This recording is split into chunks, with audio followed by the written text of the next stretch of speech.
ఎస్ఎస్టీవీకి స్వాగతం సుస్వాగతం. నేను బాలశంకర్ అండ్ శ్రీనివాస్ రాబోతూ ఉన్నాడు. ఆనందం గంతులేసుకుంటూ సైకిల్ టిక్కుంటూ తొక్కుకుంటూ ఆ వెనపక్క రిమ్ కూడా కొద్దిగా బెండ్ ఉంటుంది అనమాట. తిక్కుతుంటే ఎట్ట నూగుతూ ఉంటాడు సైకిల్ కూడా. అటువంటి డొక్కు సైకిల్ కూడా వేసుకొని అసలు ఏం లేదండి ఆగవేగాల మీద వస్తూ ఉన్నాడు. ఎందుకంటే రాత్రి మనోడు చావు తప్పి కన్నీళ్ళు ఒట్టబెట్టి గెలుస్తాడేమో అనుకున్నా. War one side. Oh my god, అదే మ్యాచ్ అండి బాబు.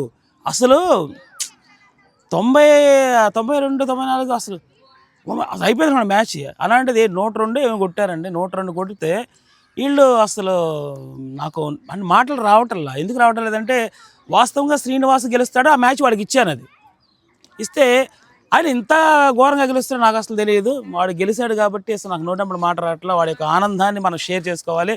అసలు ఏంటి, దాదాపుగా 60 మ్యాచ్ నేను గెలిచిన తర్వాత ఎక్కడో ఒక 6 మ్యాచ్లు 7 మ్యాచ్లు గెలుస్తాడు. ఒక 8వ మ్యాచ్ కూడా నేను జాలిపడి వాడికి ఇచ్చాను. ఇస్తే అప్పుడు ఏదో టిక్కుమంట మా వాళ్ళు చూసారుగా, మా వాళ్ళు ఉండదు, రేంజ్లో ఉంటారు. సరే గెలువురని ఇచ్చాను. మన పంజాబ్ అని పక్కన పెట్టి మన వాళ్ళు ఈసారి కప్పు నమ్మదే నిజమైపోతుంది. Wait and see friends. ఈసారి కప్పు నమ్మదే. ఇది ఆర్సీపీ నినాదం ఈసారి నిజమైపోతుంది. 18వ సారి ఐపీఎల్ మ్యాచ్ జరుగుతుంది. 18వ సారి ఇది ఐపీఎల్.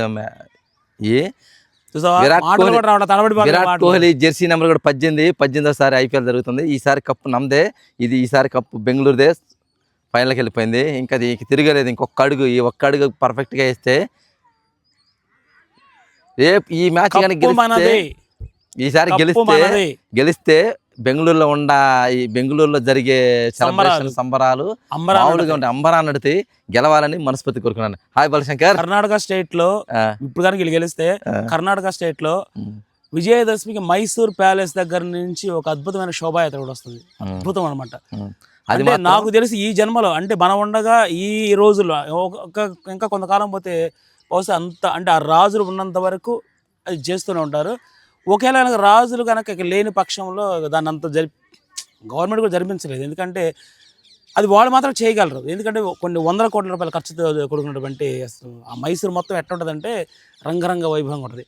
అటువంటి కళాకాంతులు రేపు కనుక వీళ్ళు మ్యాచ్ గెలిస్తే వస్తాయి. ఎందుకు గెలుస్తారు బాలశంకర్. రేపు గెలుస్తారు. గెలవాలండి అనుకుంటున్నాను. ఎందుకంటే చెప్పాను కదా, మనం ఎడు పక్కన అడిపాక గెలుస్తాం, మనం వాడికి ఇచ్చాం, గెలుచుకోరా అని చెప్పాం. ఫ్రెండ్షిప్ విలువ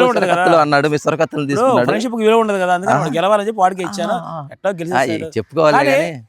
రికార్డులు బదులైపోయినాయి. మామూలు రికార్డులు. ఎందుకంటే ఏ రికార్డు బదులైనాయో మొత్తం వాడు చెప్తాడు. ఇప్పుడు ఏం లేదు, ఒక్క ఐపీఎల్ సీజన్ లో ఇన్ని 18 సంవత్సరాల్లో ఇట్ట క్వాలిఫైర్ మ్యాచ్ లో ఇంత తక్కువ స్కోర్కి ఏ జట్టు అవ్వలేదు. మళ్ళీ ఇంత తక్కువ స్కోర్ని ఇంత తక్కువ ఓవర్లో కొట్టిన జట్టు కూడా 10 ఓవర్లో కొట్టిన జట్టు కూడా ఇదే. అన్ని అసలు రికార్డులు మామూలు రికార్డులు కాదు బాలశంకర్. ఒక్క మ్యాచ్ స్కోర్ మిస్ అయిపోయేప్పటికి అసలు పంజాబ్ జట్టు ఇంత వరస్ట్ గా ఆడిద్దని అసలు ఎక్స్పెక్ట్ చేయలేదు. ఎందుకంటే వాళ్ళు అసలు అద్భుతమైన బ్యాటింగ్ లైన్ 9వ నెంబర్ బ్యాట్స్మెన్ దాకా బ్యాట్స్మెన్ ఉన్నారు. మరి ఎందుకు అంత అగ్రెషన్ గా ఆడారు అసలు వాళ్ళు ఏమనుకున్నారు? అది ఫస్ట్ మనం అనుకున్నాం, అది కొత్త స్టేడియం కాబట్టి కొంచెం బౌలింగ్ కి సొంత స్టేడియం బాలశంకర్. అవును బాబు, అయినా కూడా వాళ్ళు అవగాహన దాని మీద సరిగ్గా వాళ్ళు ఆడి ఉండకపోవచ్చు. ఎందుకంటే బౌలింగ్ అక్కడ పిచ్ ఉంది కదా, బౌలింగ్ పిచ్ వాళ్ళు ఏదో కొట్టేద్దాం అంటే బౌలింగ్ పిచ్ వేయించుకొని ఉండొచ్చు బహుశా వీళ్ళు. ఇది గుజరాత్ వాళ్ళు, మన గుజరాత్ పంజాబ్ వాళ్ళు వేయించుకొని ఉండొచ్చు. టాస్ కలిసి బెంగళూరు గెలిచి బౌలింగ్ తీసుకుంది. అప్పుడు శ్రేయస్ అయ్యర్ అన్నాడు కూడా, ఫస్ట్ బౌలింగ్ చేస్తేనే పిచ్ మీద బాగుంటుంది అన్నాడు. అప్పుడే కొంచెం అతనికి మరకంలో అయింది. అయినప్పుడు బౌలింగ్ పిచ్ వేయించుకున్నారు వాళ్ళు కావాలని. వేయించుకున్నప్పుడు ఏమవుతుందంటే ఆల్మోస్ట్ టాస్ వాళ్ళు గెలిచినా బౌలింగ్ గెలిగేస్తారు, చేజింగ్ ఏమవుతుంది అనుకున్నారు బహుశా. కానీ ఎక్కడ దానికి అనుకోకుండా వీళ్ళు బౌలింగ్ తీసుకోవడం. అవును, దాన్ని బట్టే వాళ్ళు వచ్చింది. కానీ ఒక్కసారి అంటే అక్కడ బౌలర్ గొప్పతనం కన్నా విషయం అర్థం కావట్లేదు. ఇప్పుడు స్టార్టింగ్ ఉన్న మూమెంట్ లో పిచ్చి ఎట్లుంటుంది, చాలా హార్డ్ గా ఉంటుంది. ఆ మూమెంట్ ఏంటంటే బాల్ మంచిగా బౌన్స్. ఎందుకు ఇప్పుడు మనకి ఫెడ్ లైట్ వేసినప్పుడు వాడు వీడియో షూట్ చేసినప్పుడు కూడా దాని మీద మెరుస్తా కనిపిస్తుంటుంది. అంటే గ్లేజర్ ఉంటుంది అనమాట. చెప్పేసి గమ్మింగ్ కోట్ వేస్తున్నారు, ఆ గ్లేజర్ అనమాట. అది రేపు కనుక మళ్ళీ కొంచెం దమ్ము వచ్చేటప్పటికి అది గమ్ములో తయారయ్యేది. అప్పుడు వేసిన బాల్ స్పిన్ కానివ్వదు. కానీ తెలుసుకొని వాళ్ళు కొంచెం అగ్రెషన్ తగ్గించి కాస్త ఒక 2 ఓవర్లో డిఫెన్స్ ఆడుకొని కొంచెం బాల్ ఓల్డ్ అయిన తర్వాత వాళ్ళు తర్వాత షాట్లు కొడతాం బిగిన్ చేసి వచ్చిన వాళ్ళల్లా ఊపడం ఏంది బాలశంకర్. ప్రియాంశ్ సార్ అద్భుతంగా ఆడా. ప్రియాంశ్ సార్ 7 పరుగుల, ప్రభు సిమ్రాన్ సింగ్ బాగా ఆడి 18 పరుగులు, జాష్ ఇంగ్లీష్ మొన్న అద్భుతంగా ఆడాడు, 2 పరుగులు, శ్రేయస్ అయ్యర్ 2 పరుగులు, నేహాల్ వదేరా 5 పరుగులు.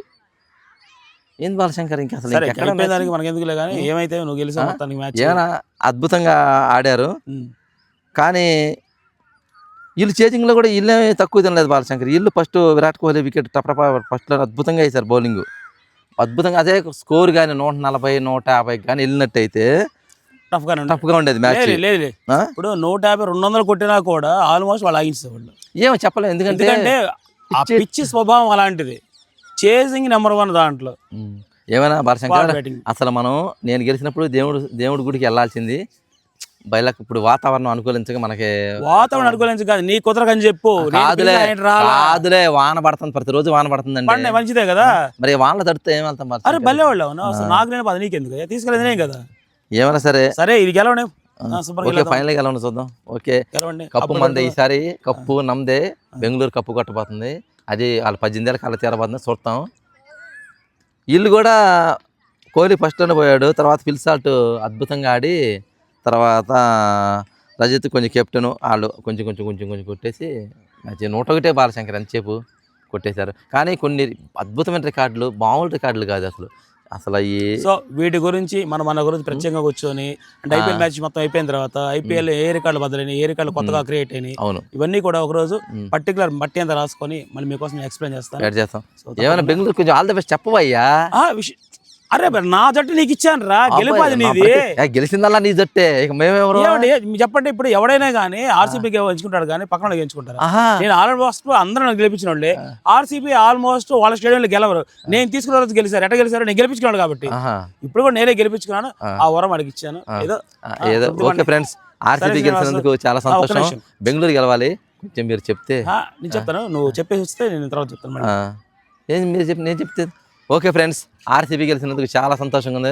ప్రపంచం అంతా సంతోషిస్తుంది, ఎందుకంటే ఆర్సీబీకి ఉన్న ఫ్యాన్ ఫాలోయింగ్ అంటే వాళ్ళ సెంటిమెంట్లు, వాళ్ళ అసలు ఆర్సీబీ అంటే ఒక రకమైన ఇది ప్రతి ఒక్క ప్రేక్షకుల్లో ఉండిద్ది. ఆర్సీబీ అంటే ఒక వ్యసనం అనమాట. ఆర్సీబీ జట్టు అన్న, విరాట్ కోహ్లీ అన్న అదొక వ్యసనంగా ప్రతి అభిమానుల్లో ఉండిద్ది. వాళ్ళ కోరికలన్నీ తీరి రేపు ఆర్సీబీ ఫైనల్కి వెళ్ళింది. అలాగే ఫైనల్లో కూడా ఇది పాపం వాళ్ళు ఇది మూడోసారి 4వ రావడం ఫైనల్కి. ఈసారన్నా కప్పు కొట్టి 18 సంవత్సరాల కాలం నెరవేర్చుకొని ఆర్సీబీ అభిమానుల కళ్ళల్లో ఆనందం నింపుతారని మనస్ఫూర్తిగా కోరుకుంటున్నాను. అలాగే మా ఛానల్ యొక్క ముఖ్య ఉద్దేశమైన బెట్టింగ్ల జోలికి ఎవరు వెళ్ళొద్దు. ఆన్లైన్ బెట్టింగ్ల జోలికి, క్రికెట్ బెట్టింగ్ల జోలికి వెళ్ళి మీ జబ్బులు నాశనం చేసుకుని ఫ్యామిలీని రోడ్డున పడేద్దని మనవి చేస్తూ అందరికీ బాయ్ ఫ్రెండ్స్.